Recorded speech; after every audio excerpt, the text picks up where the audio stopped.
Сегодня я предлагаю пройти вместе со мной весьма необычный аудиофильский эксперимент, в котором постараемся выяснить, насколько же сильно влияет на звук материал, являющийся проставкой между ножками CD-плеера и стойкой.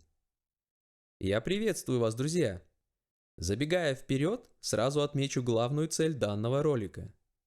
Я хочу в очередной раз на практике развеять скептическое отношение большинства к специализированным аудиофильским аксессуарам. Так как результаты подобных экспериментов целиком и полностью зависят от конкретных условий их проведения, в частности материалов стойки, технологичности шасси аппарата, сам тип устройства, то, что применимо к CD, вряд ли подойдет к тяжелому усилителю и так далее, прошу отнестись к ним как к самому явлению, что это имеет место быть. А необычность данного эксперимента создаст список участников. Устраивайтесь поудобнее, мы начинаем.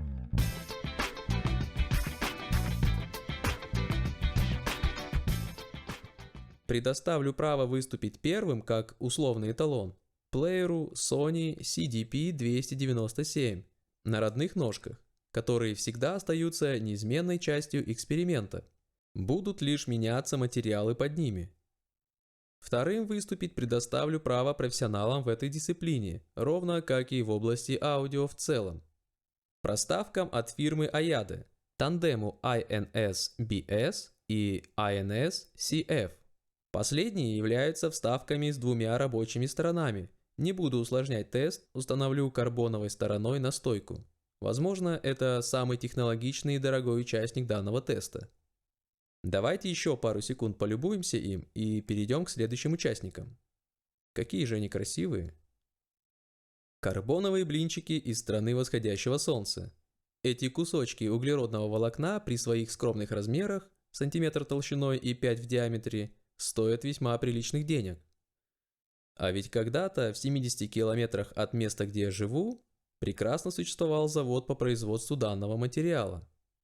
Есть у меня и младшие собратья этих япошек, 4-миллиметровая версия при том же диаметре. Не уверен, что на записи будет слышна разница между ними, но на всякий случай включу и их в тест. Следующий участник – какие-то мягкие американские пончики из не то резины, не то каучука, служившие верой и правдой где-то за бугром, официально принадлежащие категории аудиоаксессуаров. Диаметром они также 5 см, толщиной в районе 1,5. Они очень мягкие.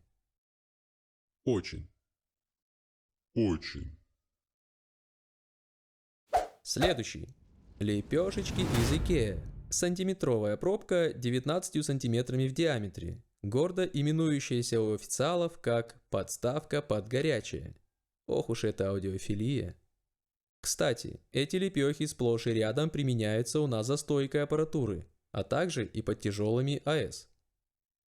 Да и вообще, когда стоит задача изолировать ту же АЭС во время теста от пола, всегда применяется эта пробка. А на нее уже ставится либо плита, либо кубики диатон, либо плиты кораллы. Многие мои зрители уже опробовали на себе эту пробку. Кстати, прошу вас написать в комментариях. Пусть героев знают в лицо. А теперь экзотика. Ватные диски Оля.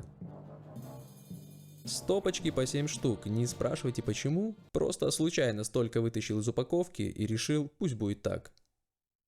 Кружочки из войлока диаметром 28 мм, толщиной чуть более 3. Их я оторвал от плеера Victor. На удивление, они на дорогом аппарате невероятно пачкали звук грязью. Думаем, производитель их в конце прилепил и вряд ли проверил, как они пагубно влияют на звук. И, наконец, самый долгожданный участник. Какие-то тапочки с ближайшего рынка. Не могу отказать себе возможности протестировать этот материал. Одна пара имеет дополнительную перфорацию. Если вдруг по каким-то причинам вам покажется, что ваши экземпляры без перфорации создают гул в звуке, отметьте это в комментарии под видео. Я незамедлительно предоставлю точные геометрические размеры и вес тапочка.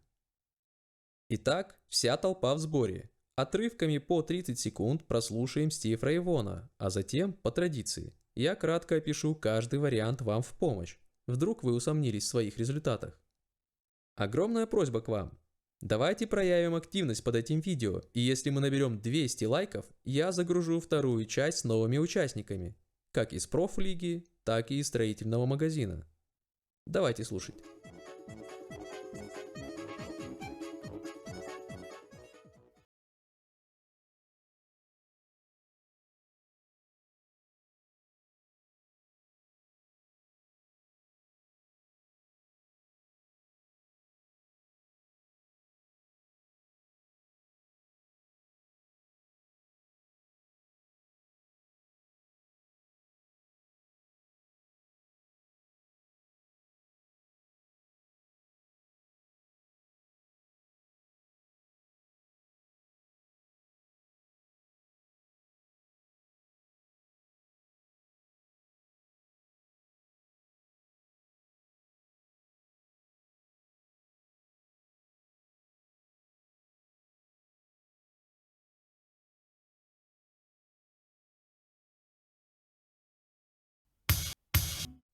А теперь шпаргалка. Аяда.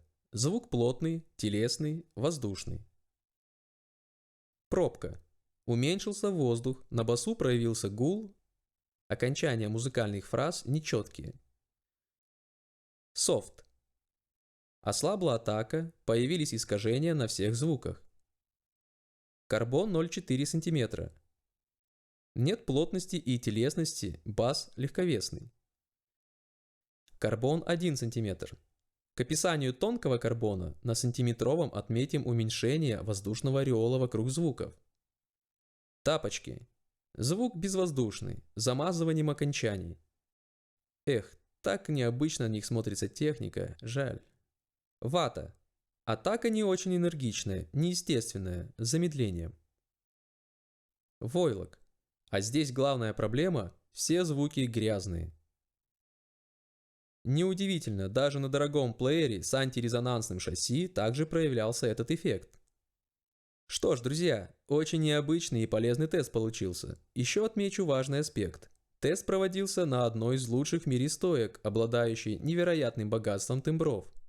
На любой металлической или стеклянной стойке эффект был бы в разы сильнее. То же самое относится и к плееру. Я специально включил самый дешевый, в котором абсолютно никак не пытались бороться с виброразвязкой. Я благодарю вас за просмотр, желаю удачи, всем пока.